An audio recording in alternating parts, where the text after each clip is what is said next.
दोस्तों, आज हम भगवान बुद्ध की कहानी सुनेंगे। एक आश्रम के सभी बच्चे जब दूसरे कामों में लगे होते थे तो एक बच्चा एक कोने में बैठा चुपचाप अपने आप में खोया रहता था। वो अक्सर किसी से ज्यादा बात नहीं करता था।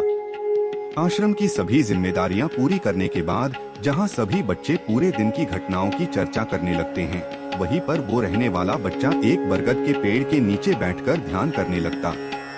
सभी बच्चों को आश्चर्य होता था क्योंकि उसका कोई दोस्त नहीं था। वो अक्सर आश्रम में अकेला ही घूमता रहता था। ये देखकर उसके गुरु को बड़ी प्रसन्नता होती थी। उसे लगता था कि कोई तो है आश्रम में जो मौन यानी कि चुप रहने की ताकत को समझता है, उसके महत्व को समझता है। आश्रम के बारे में जब भी कोई जरूरी निर्णय लेना होता उसकी राय जरूर लिया करते थे, लेकिन यही बात गुरुजी के एक दूसरे शिष्य को बड़ी खटकती थी। क्योंकि वो गुरुजी का प्रिय शिष्य बनना चाहता था, इसीलिए वो गुरुजी के सामने दूसरे बच्चों के कामों में कुछ न कुछ कमियां निकालता रहता था, जिससे गुरुजी उसे महान समझने लग जाए। अक्सर वो अपनी जिम्मेदारियां पूरी तरह से निभाने का दिखावा भी करता, चाहे उससे कोई सलाह ना भी मांगे, लेकिन फिर भी वो उन्हें अपनी सलाह देता रहता था।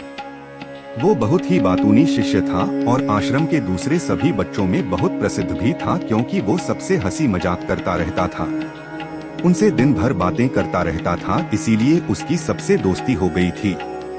लेकिन जब आश्रम के गुरु उसकी राय ना लेकर दूसरे बच्चे की राय लेते थे तो ये बात उसे बड़ी खटकती थी। उसे ये लगता था कि वो उस दूसरे बच्चे से ज्यादा बुद्धिमान है, लेकिन गुरुजी फिर भी उसकी तरफदारी करते हैं। ऐसा नहीं था कि गुरुजी को बातूनी शिष्य के स्वभाव के बारे में पता नहीं था, लेकिन गुरुजी उसे अपने तरीके से सीख देना चाहते थे ताकि उसकी ज्यादा बोलने की आदत, दिखावा करने की आदत, दूसरों में कमियां निकालने की आदत हमेशा हमेशा के लिए खत्म हो जाए और वो मौन रहकर ध्यान की गहराइयों को छुपाए। असल में हर सच्चे गुरु की यही इच्छा होती है। वो किसी तरीके से उस बातूनी शिष्य को एहसास कराना चाहते थे कि चुप रहने से ही उसे असीम सत्य को जाना जा सकता है। उस विराट का एहसास चुप होकर ही किया जा सकता है। एक दिन गुरुजी को एक तरीका सूझा। उन्होंने आश्रम के सभी बच्चों को अपने पास बुलाया और कहा कि मैं तुम सभी को दो दो हिस्सों में बांटकर अलग अलग गांवों में भिक्षा मांगने के लिए भेज रहा हूँ, और जो भी दो बच्चे सबसे ज्यादा भिक्षा मांगकर लाएंगे उन दोनों को आश्रम की सभी जिम्मेदारियां निभाने का मौका दिया जाएगा। अपनी बात जारी रखते हुए गुरुजी ने बताया कि भिक्षा मांगने से हमारा अहंकार खत्म होता है, इसीलिए हर शिष्य पूरे मन से भिक्षा मांगे।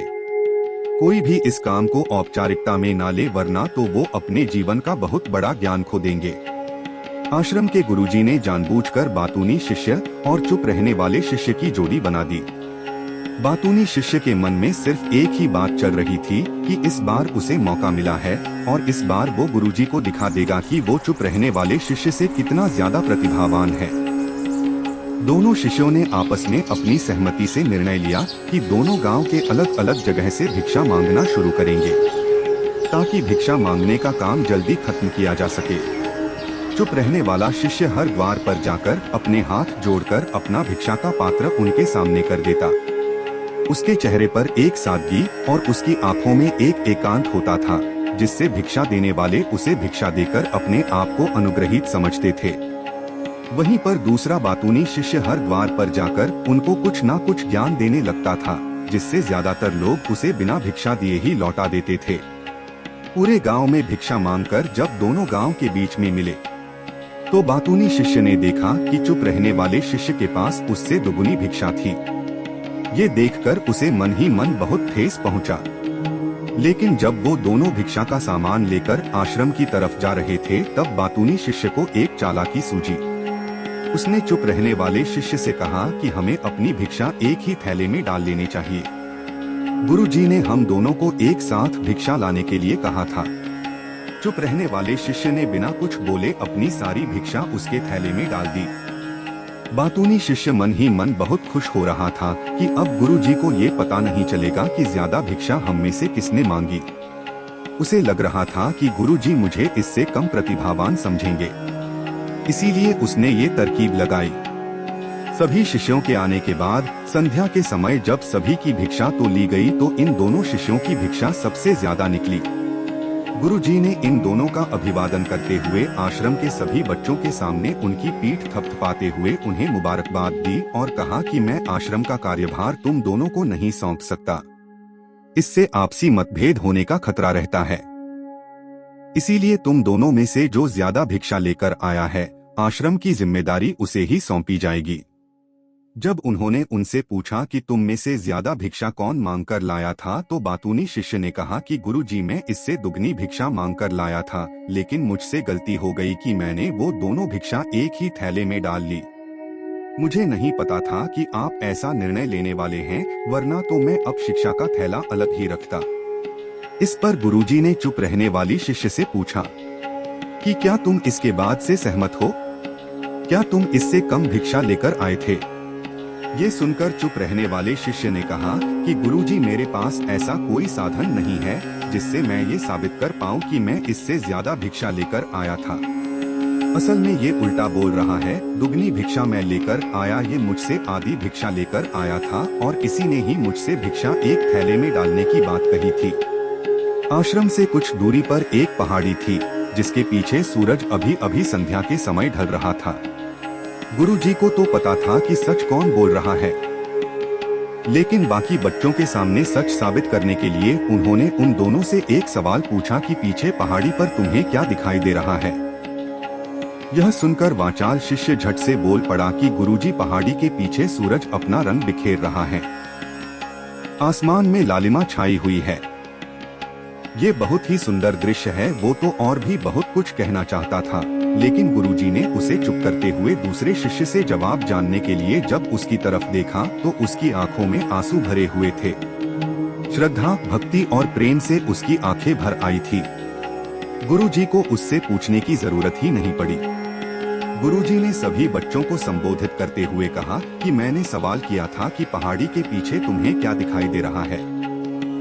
ज्यादातर लोगों को यही दिखाई देगा कि एक बहुत सुंदर दृश्य है, लेकिन मजे की बात यह है कि सुंदरता बोलकर नहीं बताई जा सकती, उसे महसूस किया जा सकता है और सामने वाला उस सुंदरता को आपकी आंखों में देख पाता है। चुप रहने वाले शिष्य की तरफ इशारा करते हुए गुरुजी ने कहा कि असल में सुंदरता इसी बच्चे ने देखी है, दूसरे बच्चे ने सिर्फ सुंदरता की उपव्याख्या की है, लेकिन इसने वास्तविकता में उस सुंदरता को महसूस किया है। अपने आप को ऊंचा दिखाने की सभी कोशिशें नाकाम होती देख वाचाल शिष्य वहीं पर फूट फूट कर रोने लगा। उसको चुप कराते हुए गुरुजी ने कहा कि बेटा, मुझे पहले से पता था कि तुम झूठ बोल रहे हो, लेकिन मैं तुम्हें उस झूठ का एहसास कराना चाहता था। सभी बच्चों को संबोधित करते हुए गुरुजी ने बताया कि शब्द जाल की तरह होते हैं। हमारे ज्यादा बोलने की वजह से बहुत सारी समस्याएं पैदा होती है। जब कोई आदमी एक बात को बढ़ा चढ़ाकर बोल देता है तो उसे सिद्ध करने के लिए वो शब्दों के जाल में फंसता चला जाता है और इसी वजह से अंतर्मुखी होने की बजाय वो बहिर्मुखी होता चला जाता है। वहीं पर जिस भी व्यक्ति को अपनी अंतर यात्रा करनी होती है उसे सबसे पहले चुप रहना सीखना होता है। जरूरत से ज्यादा बोलना या फिर हर वक्त बोलते ही रहना, ये सब हमारी अंतर यात्रा में बाधा बन जाती है। जब आप चुप रहने का अभ्यास करते हैं तो आप अपने साथ वक्त बिताने लगते हैं, जिससे कि आप अपने एकांत को जान पाते हैं और एक बार अगर मन में एकांत स्थापित हो जाए तो आपकी आंखों में, आपके चेहरे पर वो सादगी, वो एकांत, वो स्पष्टता की झलक सब कुछ सामने नजर आने लगता है। कुछ साबित करने को नहीं रह जाता, कुछ बताने को नहीं रह जाता, सब कुछ आंखों में देखा जा सकता है। चुप रहने वाले शिष्य की तरफ इशारा करते हुए गुरुजी ने कहा कि अभी जो दृश्य है इस बच्चे ने देखा, वो ज्यादा बोलने वाला आदमी कभी नहीं देख पाएगा। वो अपनी बुद्धि से तर्क वितर्क करता रहेगा कि उसे क्या क्या दिखाई दे रहा है, लेकिन उसमें से वो महसूस कुछ भी नहीं कर पाएगा। उसे दिखाई दे जाएंगे पहाड़, सूरज या फिर उसकी लालिमा, लेकिन उस सुंदरता को, उस विराट को, उस अद्वैत को वो कभी नहीं देख पाएगा। अगर चुप रहने की कला सीखनी है तो तुम्हें सबसे पहले एक बात ध्यान रखनी होगी कि तुम्हें किसी को भी प्रभावित करने की कोशिश नहीं करनी है।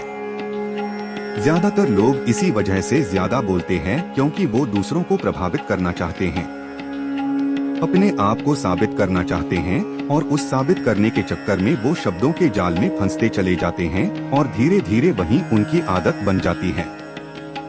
अगर कोई व्यक्ति दूसरों को प्रभावित करना चाहता है तो वो कितने लोगों को प्रभावित कर पाएगा। उसकी ये भूख बढ़ती जाएगी और वही संसार में सभी को कभी भी प्रभावित नहीं कर पाएगा। इसलिए यह समझने की बात होती है कि बहिर्मुखी होने की बजाय हम अंतर्मुखी होकर अपने आप को समझ सकते हैं। अपनी बातों को खत्म करते हुए गुरुजी ने अपना आखिरी संदेश दिया। उन्होंने बताया कि अगर कोई व्यक्ति ज्यादा समय तक चुप नहीं रह सकता तो उसे थोड़े समय से अभ्यास करना चाहिए। निश्चित संकल्प लेकर किसी व्रत की भांति दिन में कुछ समय या फिर हफ्ते में कुछ समय या फिर एक दिन चुप रहने का अभ्यास जरूर किया जाना चाहिए। इससे हमारी चुप रहने की आदत धीरे धीरे खुद ब खुद पनपने लगती है, क्योंकि एक बार जब हम चुप रहने लगते हैं तो हमें चुप रहने का आनंद पता चल जाता है। उसके बाद हमें प्रयास नहीं करना पड़ता, बल्कि हमारा मन आनंद की तरफ अपने आप बढ़ता चला जाता है। चुप रहने की कला सीखने के बाद आपकी बुद्धिमानी और आपकी स्पष्टता दोनों में बहुत ज्यादा फायदा होगा। वास्तविकता में जिसे दर्शन कहते हैं वो मौन रहकर ही किया जा सकता है। इसके बाद सभी बच्चों से कुछ समय चुप रहने का संकल्प लेकर गुरुजी ने अपनी बात खत्म कर दी और सभी बच्चे रात्रि का भोजन करने के लिए एक साथ भोजन कक्ष में पहुंच गए।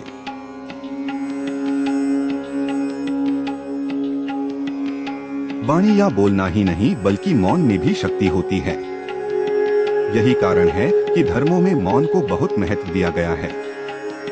वैज्ञानिकों द्वारा भी इस बात को माना गया है कि सेहत से मौन का गहरा संबंध है और इससे मानसिक शांति मिलती है। मौन से विचारों में एकाग्रता आती है और रचनात्मकता बढ़ती है। इसलिए जितने भी साधु संत या तपस्वी हुए, सब ने मौन रहकर और ध्यान लगाकर ही संसार के गूढ़ ज्ञानों को प्राप्त किया। दुखों का कारण है बोलना। हमारे जीवन में एक नहीं बल्कि बहुत सारे दुखों का कारण बोलना ही है, क्योंकि हमारी समस्या यही है कि हम चुप नहीं रह सकते।